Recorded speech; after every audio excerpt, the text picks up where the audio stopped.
Thank you for having me. So we're in our general session in the state of Utah. It started on January 22nd, on the fourth Monday in January, and we run 45 calendar days, and that's in the time we build our state budget and all the bills that my colleagues file. And it's a good process. It's about 7.5 weeks.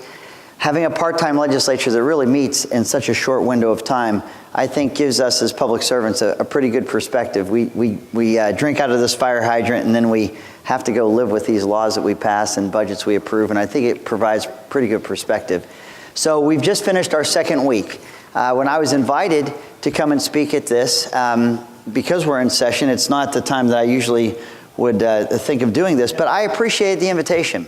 And the reason I did is because I think that what Utah has gone through as a state, and it's a red state, as was noted, and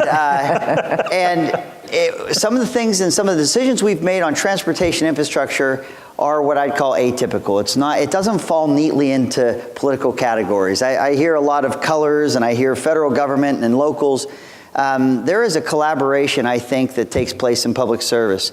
As also the mayor had mentioned, in his nonpartisan role, they're not looking at R's and D's stamped on people's heads. And I will tell you, I truly, truly believe that there is overlap in terms of priorities and what we can do, regardless of what your party affiliation is. And I think some of the things that we're doing in Utah, and I think anything you do by way of public policy, you can always do better. But I think some of the things that we've done, you're not seeing everywhere in the country, at least from Republican states. And so I wanted to share that with you. And because I was given the opportunity, I wasn't going to give up my chance. So I was going to come anyway. I didn't care if we were in session or not. So let me just backtrack just a little bit. I did not grow up in Utah. My mother was a single mom in Pittsburgh, Pennsylvania, and I lived with my mother and my grandmother. And we used public transportation all the time. And we didn't have a car. And so I became very familiar with public transportation growing up. It wasn't something foreign to me. And as I grew older and I went to college out in the state of Utah. Now, my wife is from Utah, and that makes me a Utahn 24 years later. So, no, I love Utah, and I love the state, and I'm grateful to be there. I just don't like when they call me a carpetbagger because I'm Speaker of the House and I grew up in Pittsburgh. But, you know, it gave me kind of a broader perspective of public transportation. But having said that, when I moved to Utah, you know, that's not Pittsburgh in terms of its size of its city, its population, its density. And as I was elected in 2002 to our state legislature. And as our transit authority was looking to grow and expand, they were looking for appointments to serve on their transit authority board. Some of the mayors in the area that I live, in that area of Riverton and Draper, asked if I would be willing, as a state lawmaker, to serve on the Transit Authority's board. I warned them that I'm probably not the biggest advocate for transit in Utah. I could see how it worked really well in Pittsburgh, but Utah, it doesn't have that kind of density. And I will tell you honestly, at that time of my life in public service, I saw transit as maybe a overly subsidized social service. That's kind of how I viewed it. And it looked expensive. It didn't seem like it was as critical in its nature. So I said, I think I'd make a bad board member. I wouldn't have friends, and people won't like me on that board. I don't think I'm the right guy for the job. But they asked me to serve on that board to maybe lend the legislature's perspective on transportation infrastructure to the board, kind of be that voice. And so I picked up that stick to beat myself with, and I decided I'm gonna be on this board. So there's a funny thing that happens in public service, and of those that are public servants here, you'll learn that you don't know what you don't know. And as you begin to serve on a board, you start to learn about things that you'd not thought about. You start to see the strategies that are being employed in mass transit. Now, I'll never forget the day when we had this big, because Utah's a big growing state, the state's growing, and probably our greatest challenge is our infrastructure, water, roads, even our public education system and the workforce, our infrastructure of qualified, skilled workforce. Those are the challenges our state faces. I was at a ribbon cutting for a brand new interchange in front of Utah Valley University, which is one of our larger state institutions of higher learning. And we're sitting there at the ribbon cutting, and the UDOT's Department of Transportation cabinet member, Carlos Braceras, leaned over to me and he whispered, This intersection, I think it cost us $60 million, which in California, that's chump change. I know you guys, you don't even, you pick that up on the street, Mayor, when you're walking down 50 million. That's a lot of money in Utah. That's a big chunk of change for us. Well, $50, $60 million, he leans into me and says, this intersection will hit congestion failure in 7 years. And that's before we've cut the ribbon. Talk about spitting in the wind. It took all of that. Wasn't a fun ribbon cutting after that. Ruined it. But I looked to my right, which is west of this intersection, and because I was on the board, I was aware that Utah was in the midst of building a commuter rail line that was just west of this intersection. And in fact, Utah we called the 2015 project, and we were building 130 miles of rail in less than 10 years in the state of Utah.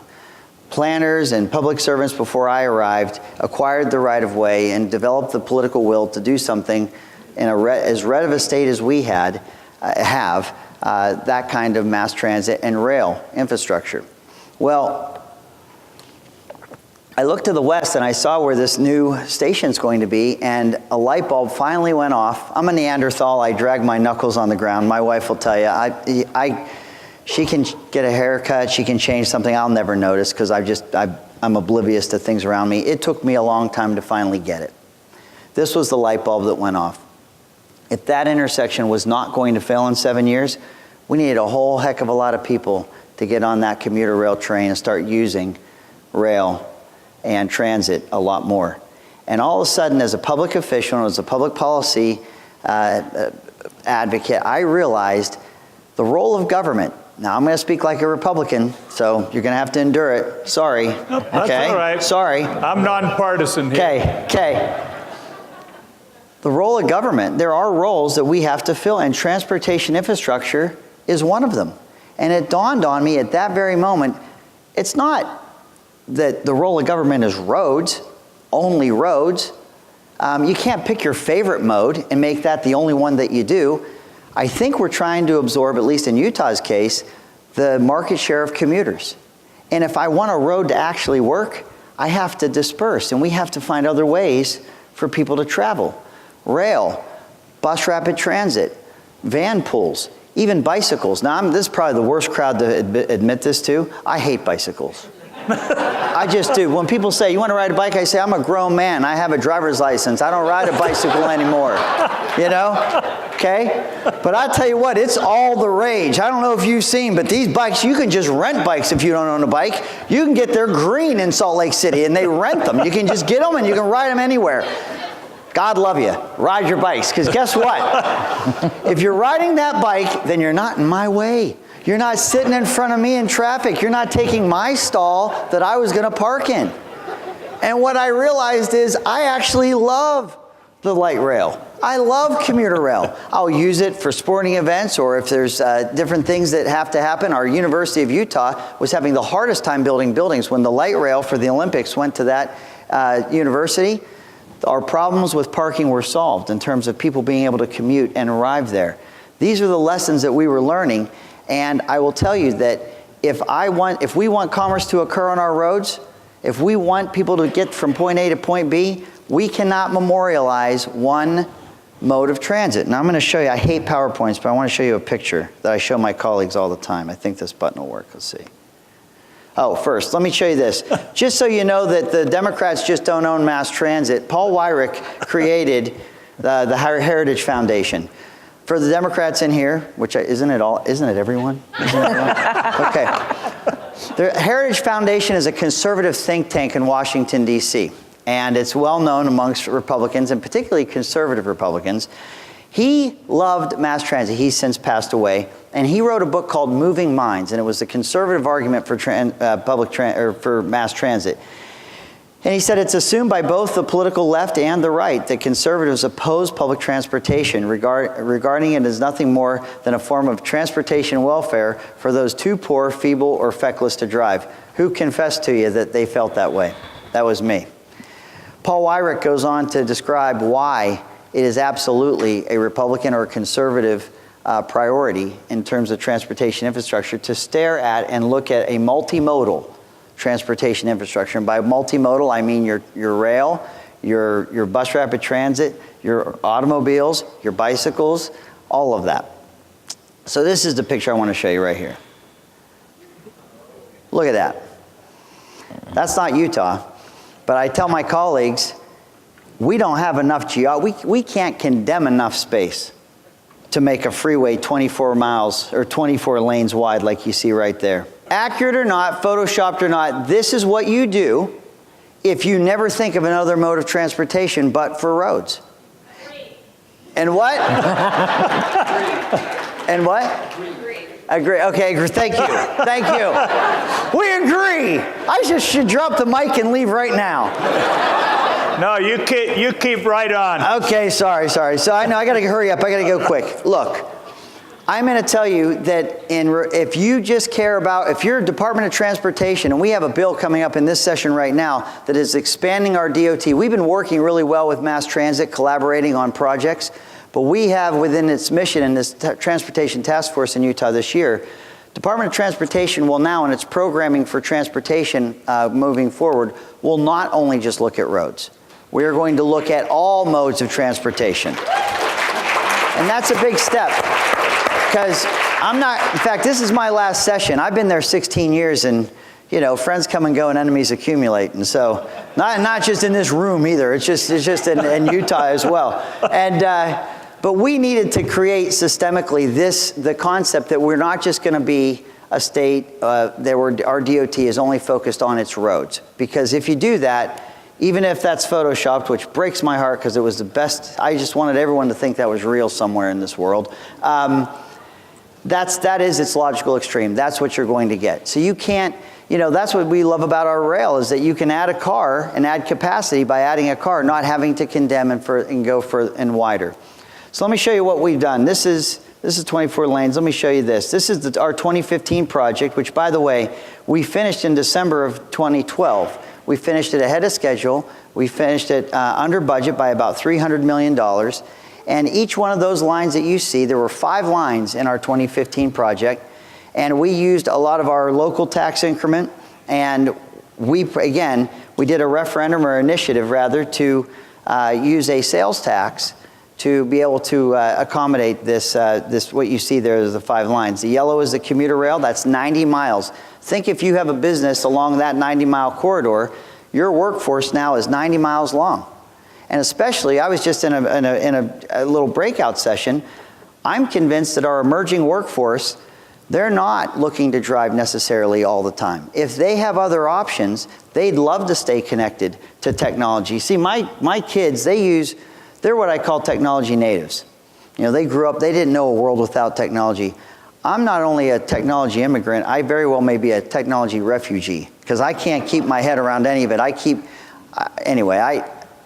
It's lucky I can just press this button and get this thing to show what you want, what I'm trying to show you. Freedom for me when I turned 16 was getting a car. So I could go see my friends, I could go out, I could socialize. Kids today, young people today, technology is freedom. Technology is how they speak with, communicate, stay connected. And the thought of just turning all that off and sitting in traffic and trying to get somewhere is not as appealing. And so you see less, I think this is a national trend, less 16-year-olds getting driver's licenses than ever before. Every state is different and every region is different. If you're not a high-growth state in a more rural area, you might not see it as much. But I think that certainly in Utah, that is the case. So you have these transportation options here. And my point in showing you this, let's see if I have any more. I think that was it. I think that's this is the other thing I want to show you. I don't know anything about this story other than this is in Washington, D.C., and I came across this, and I stayed at this Hyatt, and I took pictures of it. This is a public-private partnership, and I want to emphasize this in terms of transportation infrastructure. Whether you're a county, you're a city, or you're a state, you have infrastructure and you have assets. I believe what I'm looking at here was an area in Washington, D.C. where the land is finite and the desire to develop Hyatts or hotels the demand is very high. But how can you have land? God's not making any more dirt. The land that you have is what you have. That was probably a fire station. And probably someone that was pretty smart went to them and said, what if we built you a brand new fire station? And what if we could give you a revenue stream for your brand new fire station every single year, if you just let us build above it? I think you have, and this isn't, sometimes public-private partnerships get a bad name and people think, oh, you're just lying in the pocket of developers and you're just trying to help out, greedy guys. I'm going to tell you, I don't think these people are embarrassed or shy of this public-private partnership because they put a big old plaque on the side of the wall when you walk in bragging about it. So you see them right there doing that. I will tell you this, these are the kinds of innovations that are awaiting us in transportation.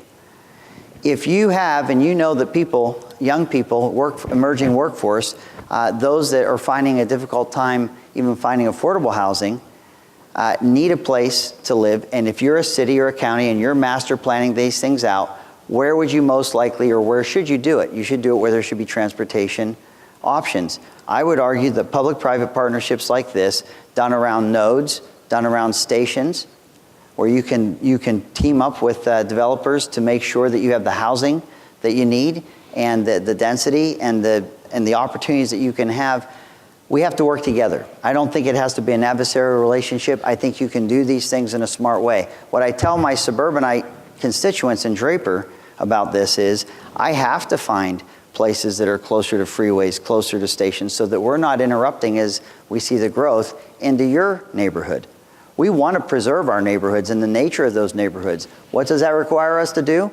Start thinking about how we develop as much as we can around the infrastructure that we have that I think particularly right now, young people are a lot more comfortable using.